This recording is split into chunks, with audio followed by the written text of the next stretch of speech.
Hello everyone. हम respiration की बात कर रहे थे जिसमें हमने अब तक पढ़ा है एरोबिक रेस्पिरेशन के बारे में। इसके जो डिफरेंट स्टेजेस होते हैं, पहला था glycolysis, second link reaction and third Krebs cycle, और जिसका लास्ट स्टेप था वो था ईटीएस एंड ऑक्सीडेटिव फॉस्फोरिलेशन। तो आज हम डिस्कस करेंगे ईटीएस एंड ऑक्सीडेटिव फॉस्फोरिलेशन की। तो इसकी हमें ज़रूरत क्यों पड़ती है? हमने रेस्पिरेशन में देखा कि हमें उससे एनर्जी मिलती है, एनर्जी डिराइव करना होता है। तो ये जो पूरे स्टेप्स हम देखेंगे आज, उसमें ये पता चलेगा कि एक्चुअली एटीपी की सिंथेसिस हो कहाँ रही है और कैसे हो रही है। इसमें जो ईटीएस होता है ये होता है आपका electron transport system.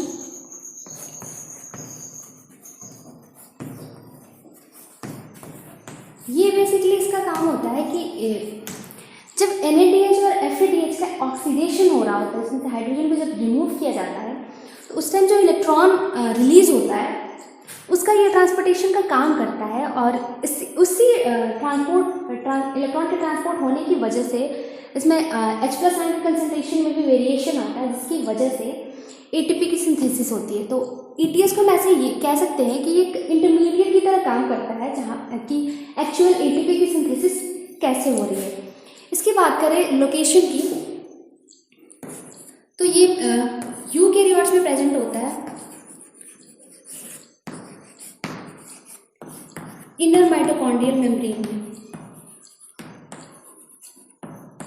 Inner mitochondrial membrane में ये प्रेजेंट होता है यूकैरियोट्स, जबकि प्रोकैरियोट्स, इसमें ध्यान देने वाली बात ये है कि ऐसा लगता है कि जो बैक्टीरियाज वगैरह जो प्रोकैरियोट्स होते हैं वो एनारोबिक रेस्पिरेशन करते हैं। ऐसा नहीं होता है। उनकी कंडीशंस पर डिपेंड करती है, वैरायटी पर डिपेंड करती है। कुछ बैक्टीरियाज होती हैं जो एरोबिक रेस्पिरेशन करती है और कुछ होती है जो एनारोबिक रेस्पिरेशन कर रही है। तो अभी हम पढ़ रहे हैं एरोबिक रेस्पिरेशन, तो हम अभी बात करेंगे पूरे प्रोसेस में कि एरोबिक रेस्पिरेशन बैक्टीरियाज के केस में कहाँ होते हैं। तो इसमें होता है इनके में प्लाज्मा मेम्ब्रेन में ये ETS सिचुएटेड होता है, जहाँ से H+ आयन के कंसंट्रेशन में ग्रेडियंट डेवलप होता है और उसकी वजह से ATP की सिंथेसिस होती है। तो ये होता है, इसकी लोकेशन हो गया ये। तो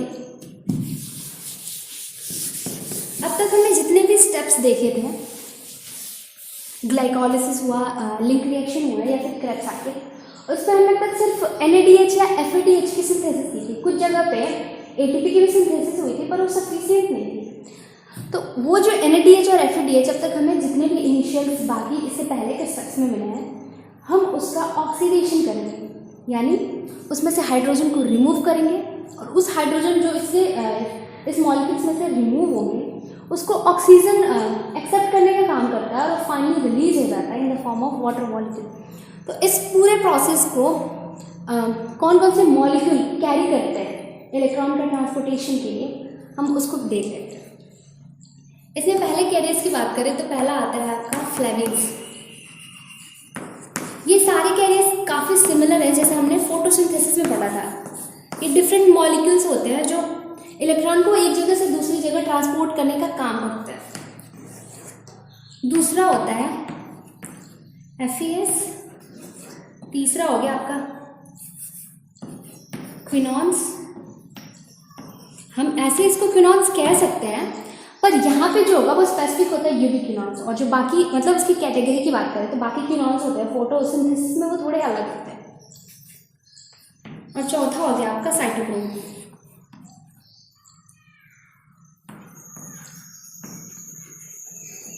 साइटोक्रोम में भी इसकी कई सारी वैरायटी होती हैं। इसमें आपका होगा पहला cytochrome B, cytochrome C1,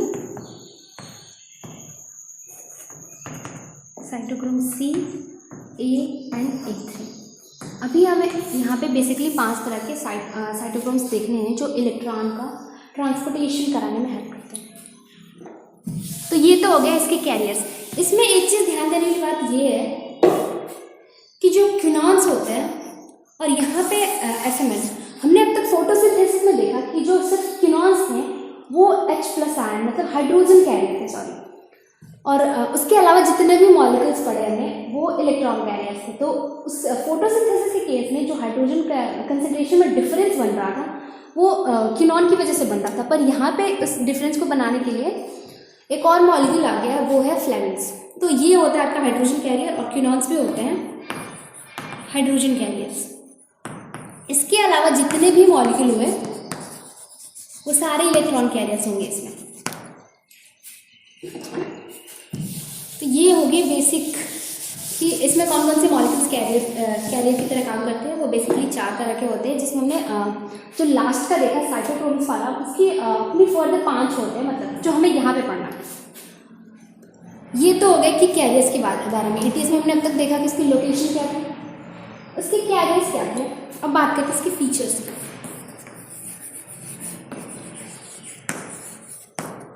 features की बात करें तो इसमें जो यूबिक्विनॉन्स होते हैं और साइटोक्रोम सी,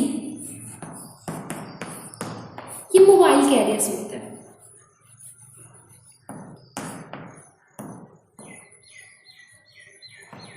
मोबाइल कैरियर्स होते हैं, मतलब जो इनकी लोकेशन होती है वो एक जगह से, मतलब ये स्टेबल नहीं रहता, इनमें मूवमेंट होता रहता है।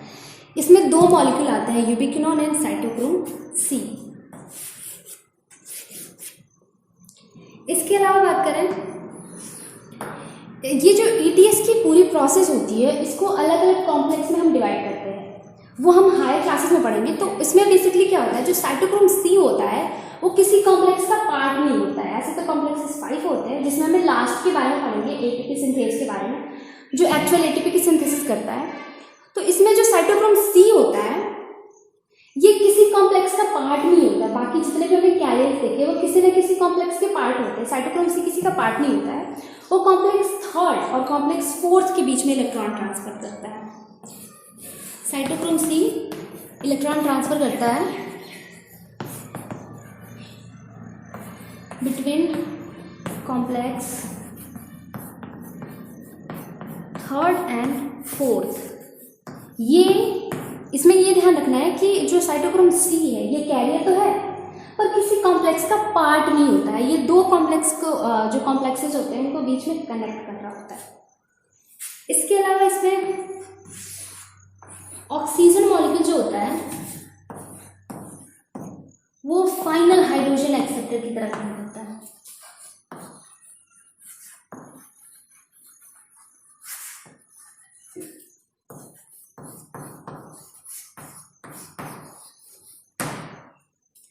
यानी जब हम पढ़ेंगे ऑक्सीडेटिव फॉस्फोराइलेशन के बारे में तो उसमें भी प्रोसेस काफ़ी सिमिलर होती है फोटोसिंथेसिस जैसी।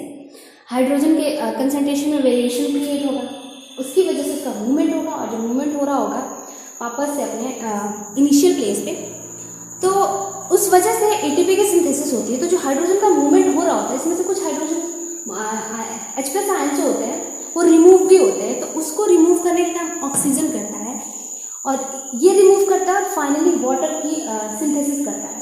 तो अगर आपको याद हो तो जो इसकी बेसिक इक्वेशन होती है रेस्पिरेशन की, उसमें हमने लास्ट में लिखा है प्रोडक्ट साइड में कि वाटर भी रिलीज होता है, तो वो वाटर यहाँ से रिलीज होता है। ये हो गया आपका फीचर्स की बात। अब बात करते हैं कि ईटीएस में एक्चुअली ट्रांसपोर्टेशन होता कैसे है।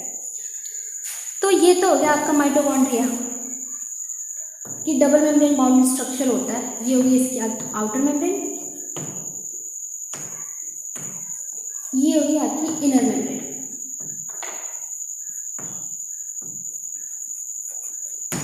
इन दोनों मेम्ब्रेन के बीच का जो स्पेस होता है इसको कहते हैं हम इंटर मेम्ब्रेन स्पेस।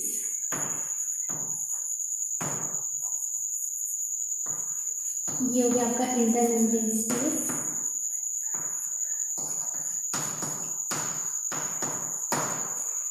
क्योंकि इसमें क्रिस्टल काफ़ी फॉर्मेशन होता है, ये ऐसे स्मूथ नहीं होता है, ये कुछ इस टाइप का स्ट्रक्चर होता है।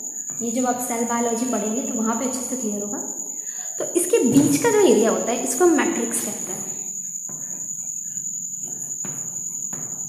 ये इसलिए ज़रूरी है ताकि हमें एक आइडिया लगे कि रेस्पिरेशन होता कहाँ है एक्चुअल में। और मैंने पहले भी बताया था कि रेस्पिरेशन ह्यूमन्स हो, एनिमल्स हो, प्लांट्स हो, ये जो बेसिक मॉलिक्यूलर लेवल पे जो भी चेंजेस हो रहे हैं ये दोनों में होता है। ये सिर्फ प्लांट्स की बात नहीं हो रही है, भले ही हम प्लांट फिजियोलॉजी क्यों ना पढ़ रहे हैं।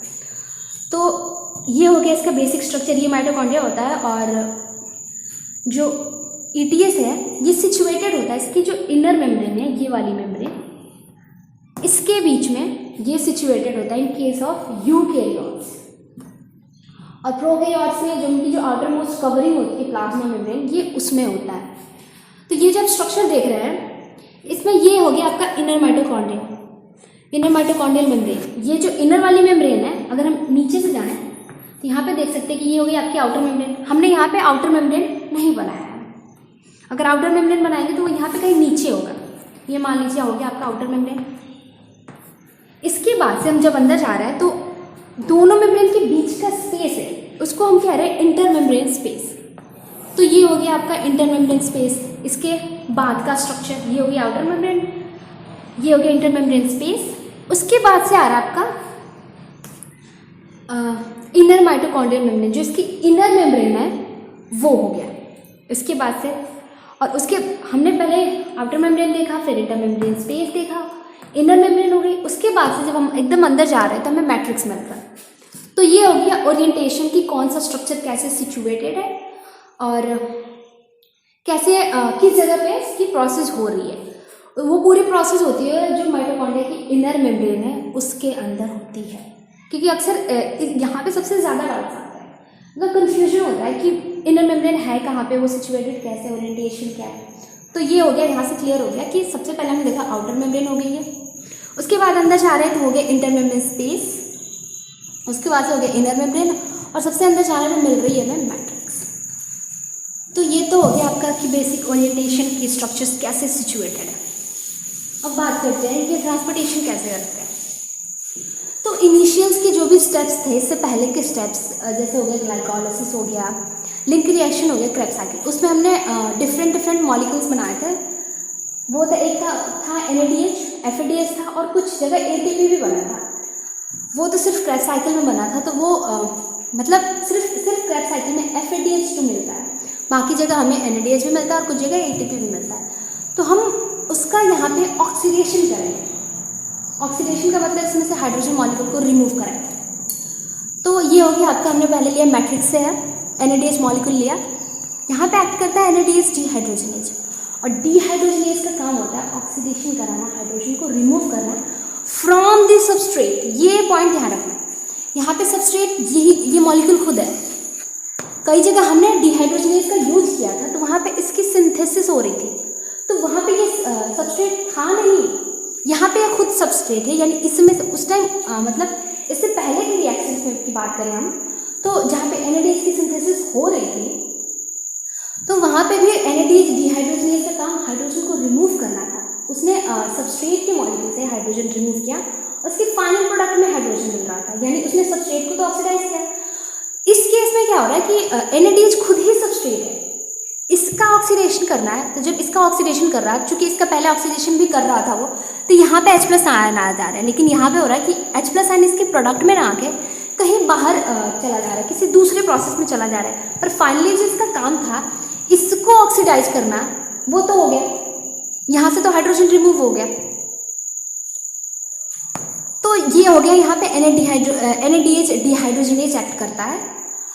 यहाँ से जो हाइड्रोजन रिमूव हो रहा होता है उसमें क्या होता है कि ये जो पहला मॉलिक्यूल हम देख रहे हैं ETS में, रेस्पिरेशन के ETS की बात हो रही है, ये फोटोसिंथेसिस का ETS नहीं है। दोनों में थोड़े बहुत डिफरेंस होते हैं, बाकी ओवरऑल जो प्रोसेस होती है उनका मैकेनिज्म काफ़ी सिमिलर होता है। तो इसने जिसको दो हाइड्रोजन दिया वो FMN है, फ्लेवेंस हो गया, और ये होता है हाइड्रोजन एक्सेप्टर।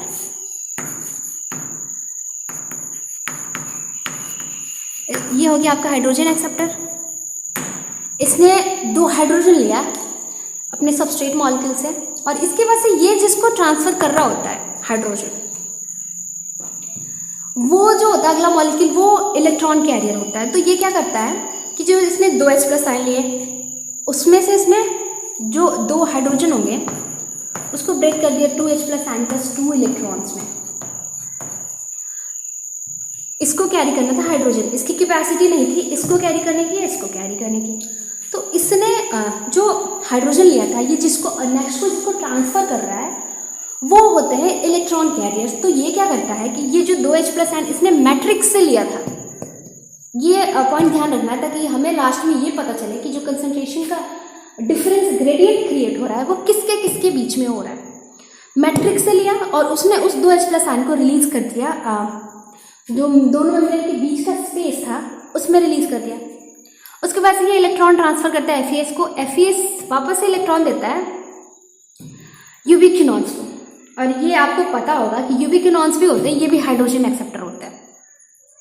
तो ये क्या करते हैं कि मैट्रिक्स से 2H+ आयन लेते हैं, 2 इलेक्ट्रॉन इससे लिया तो 2 हाइड्रोजन मॉलिक्यूल, ये प्रोसेस रिवर्स ही हो गई। इसने फाइनली 2 हाइड्रोजन में यूबिक्विनॉल में कन्वर्ट किया, क्योंकि इसने इसको भी हाइड्रोजन को कैरी करना है, इसकी कैपेसिटी नहीं है इलेक्ट्रॉन को कैरी करने की।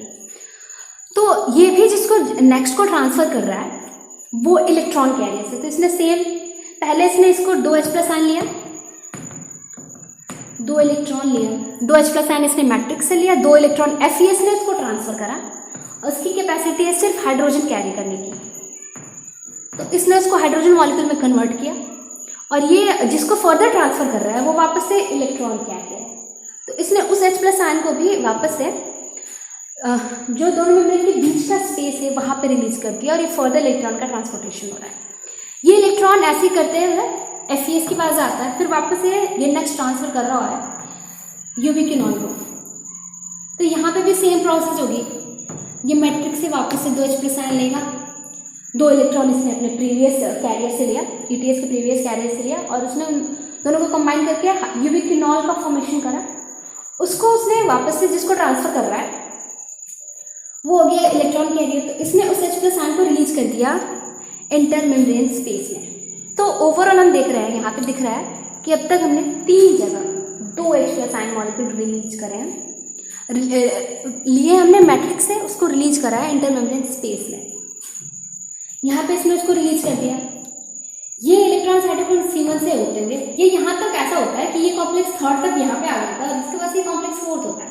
और मैंने पहले भी बताया कि जो साइटोक्रोम C होता है वो किसी कॉम्प्लेक्स का पार्ट नहीं होता है, वो 2 कॉम्प्लेक्सेस के बीच में एक्चुअल इलेक्ट्रॉन का ट्रांसपोर्ट करने का मीडिएटर की तरह काम करता है। और वो कॉम्प्लेक्स होता है आपका complex 3rd and complex 4th। तो इसने यहाँ से भी इलेक्ट्रॉन लिया और उसको ट्रांसफर कर दिया साइटोक्रोम A के पास से। तो यहाँ पे क्या होता है फाइनली कि मैट्रिक्स से 2H+ आयन लेता है ऑक्सीजन, 2 इलेक्ट्रॉन लिया इसने। इस पूरे प्रोसेस से जो इलेक्ट्रॉन हुआ हाइड्रोजन को रिलीज करने के बाद से जो इसने इस पूरे प्रोसेस में इलेक्ट्रॉन को कैरी करके ले जा रहे थे, फाइनली उसको लिया और 2H+ आयन और 2 electron plus half oxygen combine करके वाटर मॉलिक्यूल का फॉर्मेशन करते हैं। इसको ऐसे लिख सकते हैं, इसने 2H+ आयन लिया मैट्रिक्स से, 2 इलेक्ट्रॉन इस सिस्टम से मिला उसे, प्लस हाफ O2 कर देंगे क्योंकि ये बैलेंस करना बहुत जरूरी है। तो इस तरीके से इसने एक वाटर मॉलिक्यूल को रिलीज किया। तो इस पूरी प्रोसेस में हमें क्या मिला? हमने अब तक बस ये किया, इस पूरे प्रोसेस में देखा कि जो मैट्रिक्स था ये हो गई आपकी आउटर मेम्ब्रेन, इनर मेम्ब्रेन हो गई, आउटर ये हो गया इनके बीच का स्पेस, ये हो गई मैट्रिक्स। तो यहाँ से हमने H+ आयन लिया था, यहाँ पे इनिशियली कंसंट्रेशन बहुत ज़्यादा था H+ आयन का, उसको इसने रिलीज कर दिया यहाँ पे। तो यहाँ पे H+ आयन का कंसंट्रेशन जो मैट्रिक्स है यहाँ पे इसका कंसंट्रेशन कम हो गया और जो इन दोनों मेम्ब्रेन के बीच का स्पेस है यहाँ पे H+ आयन का कंसंट्रेशन बढ़ गया। तो हमने अब तक इस पूरे प्रोसेस में यही किया, एक तो हमने वाटर मॉलिक्यूल को रिलीज करा इलेक्ट्रॉन की वजह से और उसमें फाइनल हाइड्रोजन एक्सेप्टर की तरह काम कर रहा है ऑक्सीजन। और दूसरी चीज़ ये कि हमने हाइड्रोजन के कंसंट्रेशन में वेरिएशन लाया। इनिशियली उसका कंसंट्रेशन जो था, जो डिफरेंस दोनों जगह के बीच में था वो कम था, हमने इसको और ज़्यादा कर दिया ताकि फाइनली हम उसको ऑक्सीडेटिव फॉस्फोराइलेशन के स्टेज में ले जा सकें। तो ये तो हो गया आपका ETS। ये काफ़ी सिमिलर है, अगर आपको फोटोसिंथेसिस की प्रोसेस आती है तो इसको समझने में कोई प्रॉब्लम नहीं होगी। बस इसके थोड़े बहुत मॉलिक्यूल्स जो कैरियर मॉलिक्यूल्स हैं वो उससे डिफरेंट है, पर ओवरऑल प्रोसेस सेम है। तो अब तक हमने देखा ETS के बारे में। अब हम बात करेंगे ऑक्सीडेटिव फॉस्फोराइलेशन की। मैंने फोटोसिंथेसिस में भी कहा था कि फॉस्फोराइलेशन का मतलब होता है एटीपी की सिंथेसिस करना। इसके दो पार्ट्स थे, एक तो था फोटोफॉस्फोराइलेशन और दूसरा था ऑक्सीडेटिव।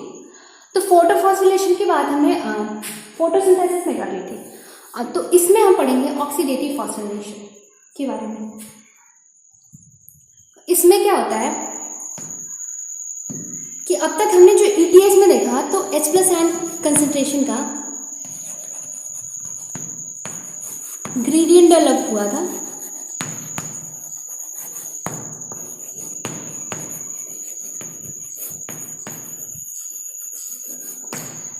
H+ आयन के कंसंट्रेशन में डिफरेंस क्रिएट हुआ था, कहीं पे ज़्यादा हो गया, कहीं पे कम हो गया।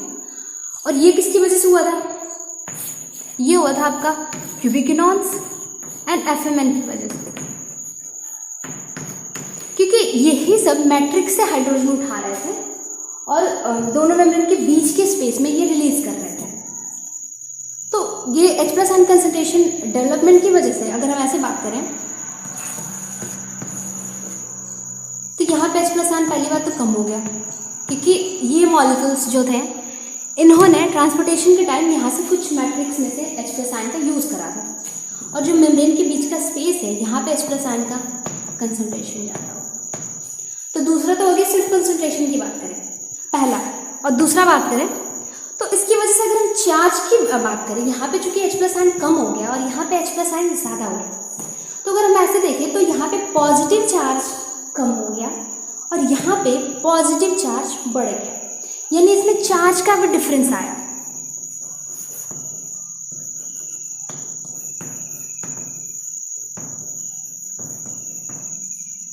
कंसंट्रेशन में भी वेरिएशन आया, चार्ज का भी डिफरेंस आया, जिसकी वजह से फोर्स बनती है, इसको हम कहते हैं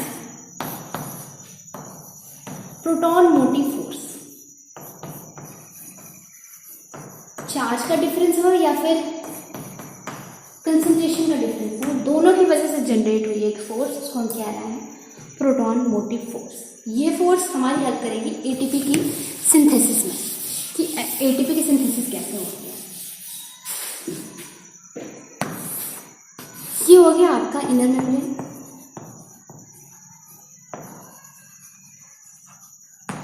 ये हो गया मैट्रिक्स, जो इसके अंदर का एरिया होता है माइटोकॉन्ड्रिया का, और ये हो गया इंटर मेम्ब्रेन स्पेस।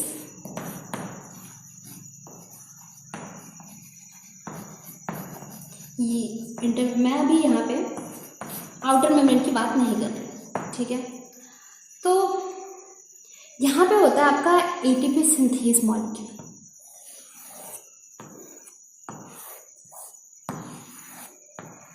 कुछ इस टाइप से सिचुएटेड होता है। इसके पार्ट्स के बारे में हमने फोटोसिंथेसिस में भी बात की थी। तो जो इसका एम्बेडेड पार्ट होता है ये होता है आपका F0, और जो बाहर सिचुएटेड होता है ये होता है F1, ठीक है। तो अब तक हमने ये देखा कि H+ आयन में के कंसंट्रेशन में वेरिएशन आया और चार्ज का भी डिफरेंस हुआ। एक जगह पॉजिटिव चार्ज कम हो गया और एक जगह पॉजिटिव चार्ज ज़्यादा हो गया, जिसकी वजह से फोर्स जनरेट हुई थी, प्रोटॉन मोटिव फोर्स। वो जो होती है, चूंकि यहाँ पे बात करें H+ आयन का कंसंट्रेशन ज़्यादा हो गया था और ये मैट्रिक्स है, तो यहाँ पे H+ आयन का कंसंट्रेशन कम था, तो उस फोर्स की वजह से, वो फोर्स जो होती है यहाँ पे कंसंट्रेशन जो ज़्यादा हो रखा है, इसको यहाँ पे स्टेबल नहीं रहने देती है, ये इसका मूवमेंट कराती है from high concentration to lower concentration. और जब इसका मूवमेंट हो रहा होता है उसी वजह से कन्फॉर्मेशनल चेंज आता है एटीपी सिंथेस मॉलिक्यूल में, और एटीपी की फाइनल सिंथेसिस होती है, जो हमारा मेन पर्पस है इस पूरे चैप्टर का। प्रोटॉन मोटिव फोर्स ने इस पर एक्ट करा, इसका मूवमेंट करा रहा है, ठीक है, higher concentration to lower concentration, क्योंकि ये कंसंट्रेशन ग्रेडियंट डेवलप हुआ था ईटीएस की प्रोसेस में, और अभी हम पढ़ रहे हैं ऑक्सीडेटिव फॉस्फोराइलेशन। यह इंटरमेम्ब्रेन स्पेस से मैट्रिक्स में जा रहा है, कन्फॉर्मेशनल चेंज आता है एटीपी सिंथेस मॉलिक्यूल में, जिसकी वजह से वो एक्टिव हो जाता है और यहाँ पे सिंथेसिस करता है ये एटीपी की।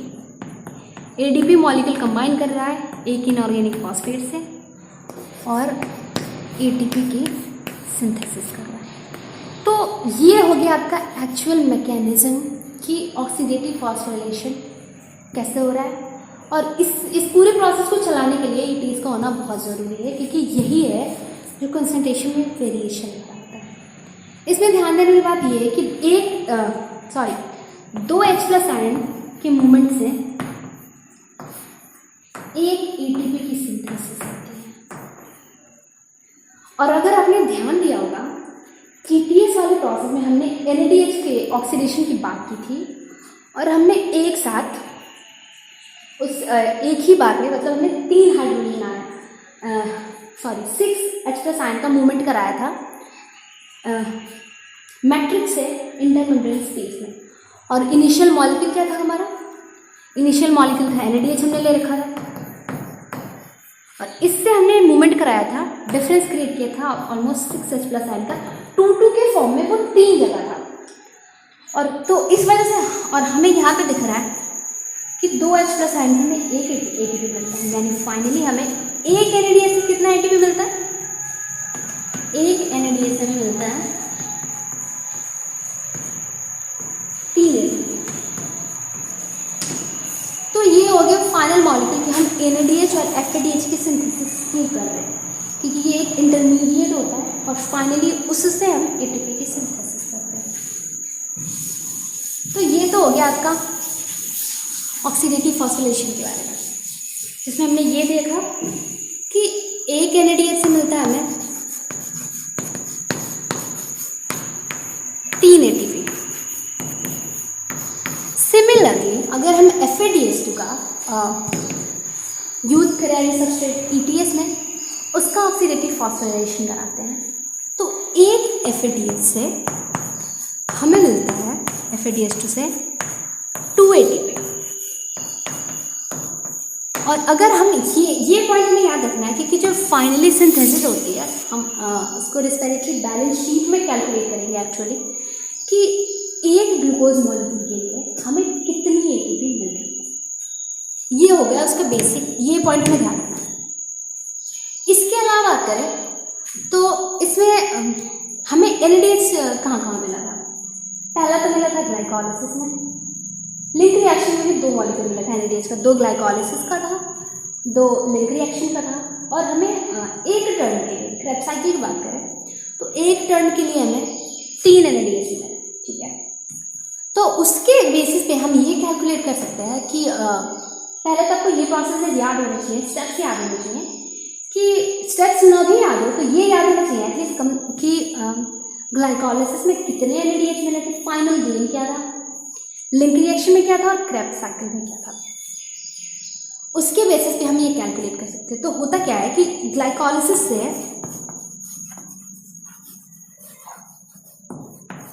हमें 2 NADH मिलते हैं, ठीक है।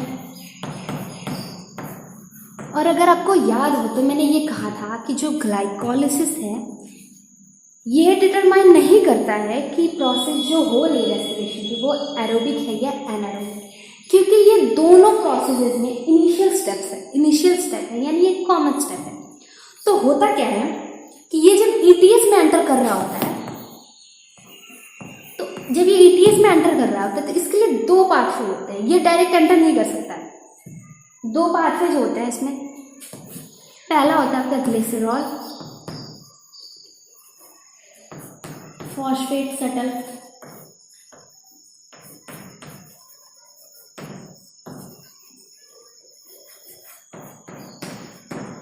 और दूसरा होता है आपका mallet aspartate shuttle.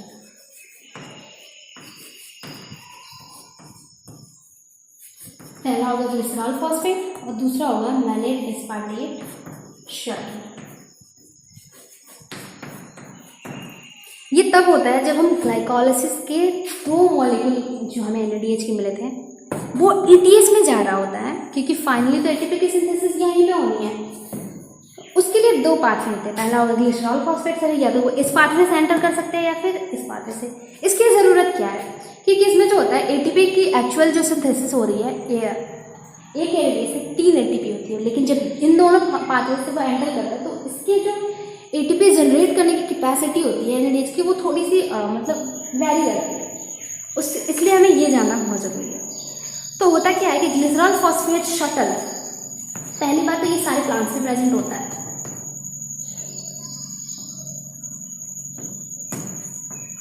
Nerves and muscles, animal की केस की बात करें तो नर्व्स और मसल्स में ये प्रेजेंट है। सारे प्लांट्स में हो गया, नर्व्स एंड मसल्स में हो गया। मैलेट की बात करें, मैलेट एक पार्ट शटल की, तो ये होता है लिवर, हार्ट एंड किडनी में ये प्रेजेंट है।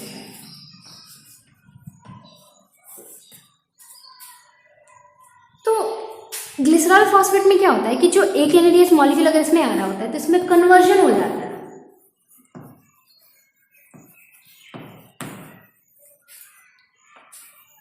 NADH जो मॉलिक्यूल हमें मिला ग्लाइकोलाइसिस में, वो FADH2 में कन्वर्ट हो जाता है, और ये प्रोसेस इसमें नहीं होती है, नो कन्वर्शन।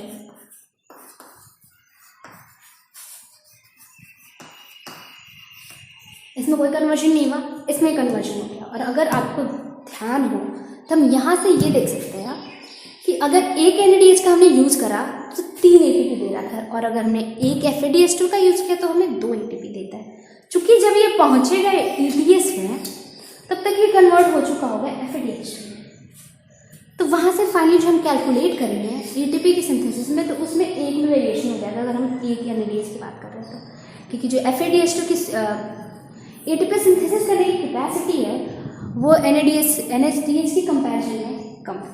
तो ये पॉइंट्स, और ये किस में पाया जाता है? ऑल प्लांट्स में, नर्व्स एंड मसल्स। ये तो हो गई यूकेरियोट्स की बात। अगर हम प्रोकैरियोट्स की बात करें, प्रोकैरियोट्स के केस में ये जो शटल है ये एब्सेंट होता है, उसमें शटल सिस्टम पाया ही नहीं जाता। तो होता क्या है कि हम अगर एक ग्लूकोज मॉलिक्यूल लेते हैं,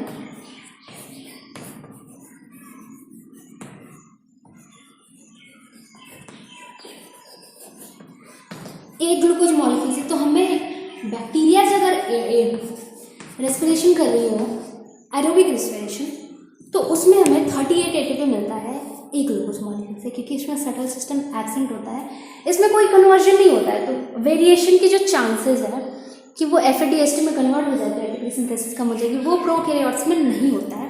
जबकि जो यूकैरियोट्स है प्लांट्स में तो पाए जाते हैं। तो इनमें जो होता है टोटल नेट ATP गेन की बात करें